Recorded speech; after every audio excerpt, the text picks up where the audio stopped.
The cycling season has once again commenced, and in its 9th year, LBC Ronda Pilipinas continues to improve as it gets bigger than being the country's biggest cycling spectacle.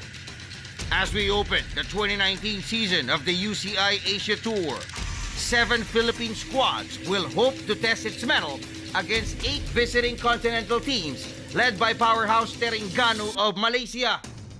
With the level of competitions up to a few notches, the 2019 LBC Ronda Pilipinas is out to answer one question. Are Filipino cyclists ready for the world?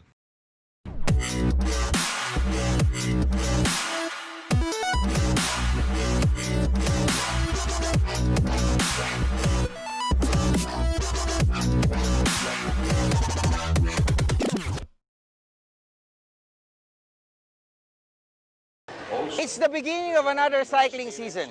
And what brings pride to us Filipinos is the fact that the country will open up the hostilities of the 2019 UCI Asia Tour. Mabuhay Luzon, Visayas, Mindanao, Mega Manila and World. I am Snow Badwa. Good day to all the cycling fans. Good day mga karonda. Today's race will cover a distance of 196.6 kilometers Iloilo to Iloilo route.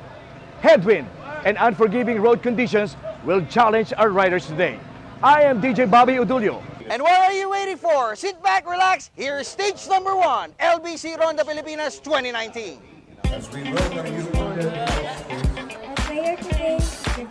For the first time since 2014, LBC Ronda Pilipinas again opened its doors to foreign teams. What predominantly was an exclusive race for locals will suddenly give the Filipino cyclists and their fans a new barometer at how far we've gone.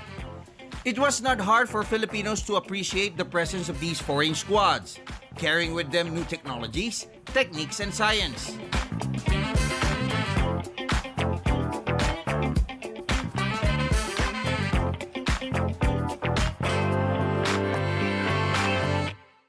When the race finally rolled off, the big difference was immediately felt. As soon as the checkered flag was waved at the 0-kilometer mark, speed of the race shot up. A view from the top shows a contrasting image of the well-exposed and the tyros in this kind of UCI-sanctioned race. It was Filipino cyclist and former Tour de Langkawi campaigner Merculio Ramos who registered the first ever breakaway of the 2019 LBC Ronda Pilipinas. By taking the lead in the first few meters of this 197.6-kilometer UCI Asia Tour season opener, Ramos tried to pave the way for his fellow Tarlaqueño cyclist to show off. Another Filipino, Alvin Mandi, plucked himself out of the now tense peloton to immediately join Ramos in the first group. But the romance of the two in front was short-lived. 5 minutes after, the 88-man peloton absorbed the leaders, a scene which eventually turned into a pandemonium. To absorb the first group, so we have about 18 riders now in the breakaway. So the 18 riders is led by Ronald Uranza. Local teams like Go for Gold and Philippine Navy connive in front to escape the main pack. Every team's domestic are scumpering to get a good spot in front. And this opened up opportunities for their riders Jonel Carcueva and Ronald Lomotos, together with Tour de France veteran Francisco Mancebo Perez and Kang Guen Ju to establish the second breakaway. Anxiety in the peloton, now the chase group worsened. And this is when Tour de Langkawi reigning champion Artem Ovechkin experienced the most grueling stage of his Ronda Pilipinas career. Ovechkin was truly a marked man with strugglers ganging up on him. How can a decorated rider like Ovechkin extricate himself from the defense of his rivals? We will find out when your LBC Ronda Pilipinas full recap returns.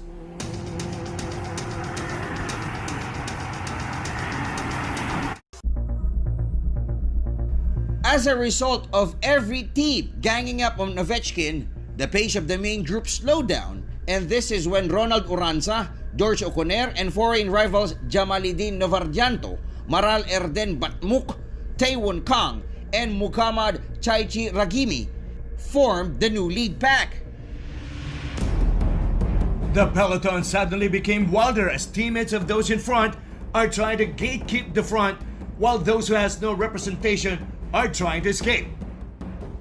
But the uphill climb in Hamtik and Sibalong broke the 10-man breakaway, sending Mancebo Perez and Batmuk to form the two-man first group. The two shared the lead until it looks like Erden Batmuk is suffering from cramps, and Mancebo already sensing smelling blood, pulling away. Mancebo's pulling away. Look at Batmuk. He can't move his right leg. So Mancebo took the opportunity to take the solo leadership. And this is when Mancebo Perez sensed danger. Aware that Batmuk's drift down will alert their chasers of his distance, Mancebo stepped on the gas to further pose a commanding space between himself and the much stronger 10-man chase. Rustam Lim tried to catch up on Mancebo, but he suddenly lost steam as Ronald Oranza stepped in to steal the solo chase. Though there are moments where he would massage his leg muscle and complain of too much heat, the 2000 Tour de France best young rider had a sweet sail to earn the victory. 200 meters to the finish line. His speed is about 38 kilometers per hour.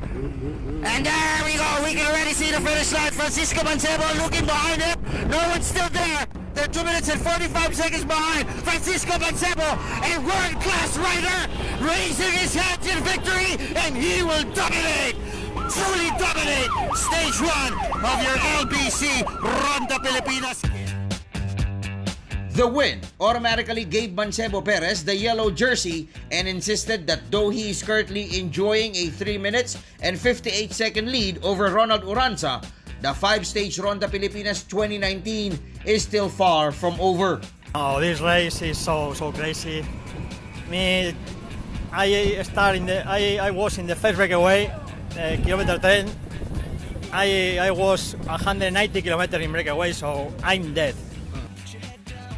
Meanwhile, reigning Ronda Pilipinas champion Ronald Oranza emerged as the best Filipino rider, while Go for Gold discovery Ismael Grospe is the best young rider after stage 1.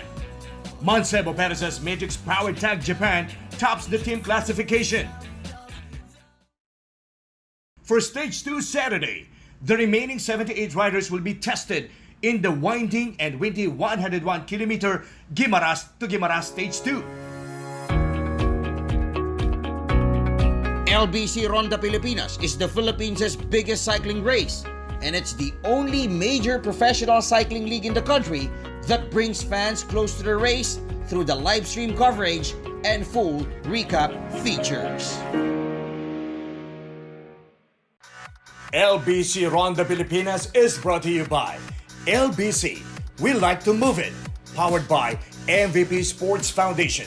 Supported by Versa Two-Way Radio, Bike Extreme, Boy Canin, Green Planet, ProLight, Celeste Cycles, Standard Insurance, CCN, One Movement Party List, Joel Pilongares Foundation, Maynilad, 3Q Sports Events Management Corporation, Mega World, Festive Walk, Seda Adria, Pueblo de Panay, LBC Foundation, in partnership with the Department of Tourism, Department of Environment and Natural Resources, the City of Iloilo, Province of Iloilo, the Province of Guimaras, Rojas City, Province of Capiz, Province of Antique, and the Paradise Island of Boracay.